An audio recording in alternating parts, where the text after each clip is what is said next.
Hai guys, welcome back to channel Ulomuk Official. Nah, kali ini saya akan berjalan-jalan di Curug Ngumpet. Curug Ngumpet yang ada di kawasan Bogor.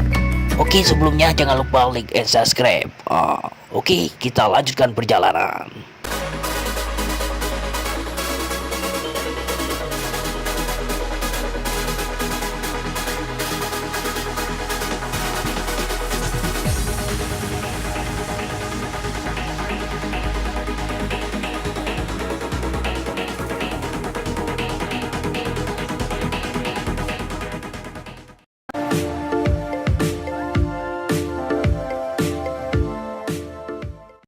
Oke rekan-rekan, sekarang kita sudah nyampe. Ikuti terus perjalanan saya. Oke, check it out.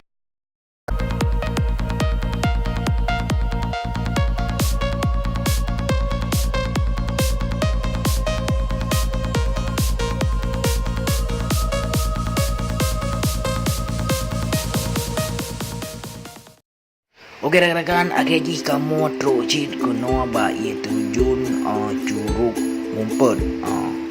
Jadi rekan-rekan, perjalanan yang ekstrim dari Depok kuno curugnya atau ia terjun menghabiskan waktu ya, nah sekitar 1 jam setengah, lah. Bagi rekan-rekan yang rencana aja kuno pengen aja bawah ini aja bunga ini aja sepuk itu je lah.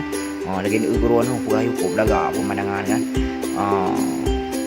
bersih pokoknya. Cuma kita berdua aja nih, takut ngeri banget pengen mandi. Cuma kita berharap aja tidak terjadi apa-apa ya rekan.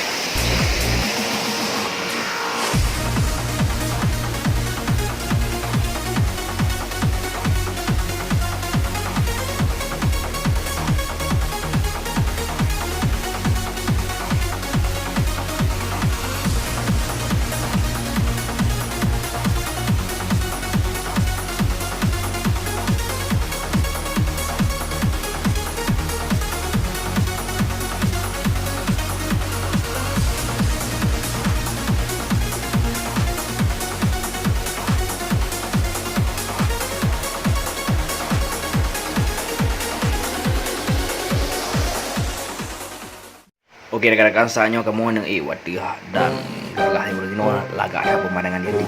Oke, mari kita nyoba buktikan menyana laga dan budaya itu. Nah cewek yang tari-tari seperti bidadari yang lagi akan yang mana ini. Oke, yang segala subscribe, betul untuk subscribe dan pengen update informasi berlain untuk drone untuk lonceng. Oke, langsung saja ikuti perjalanan saya. Check it out. Akhirnya kami sampai juga ke tempat yang kedua di paling atas. Nah, seperti yang terlihat kan, air terjun yang cukup jernih rekan-rekan.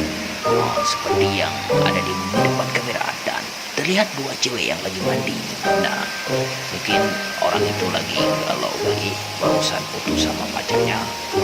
Atau pengen bunuh diri di air terjun ini. Berapa?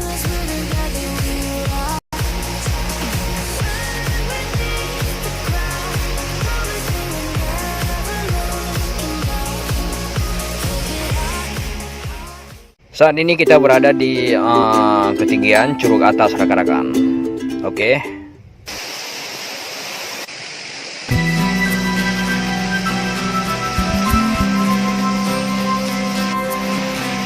Oke rekan-rekan, akhirnya kita diguyur hujan. Tadi keburu-buru turun dari atas.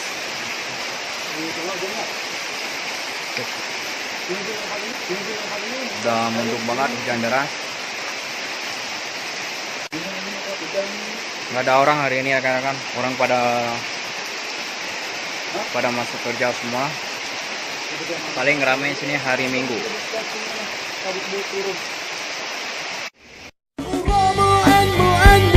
Jalan kacamata ikan tulat mak dada kon HP omong sabo mak jaro pote takalon sang bule ambil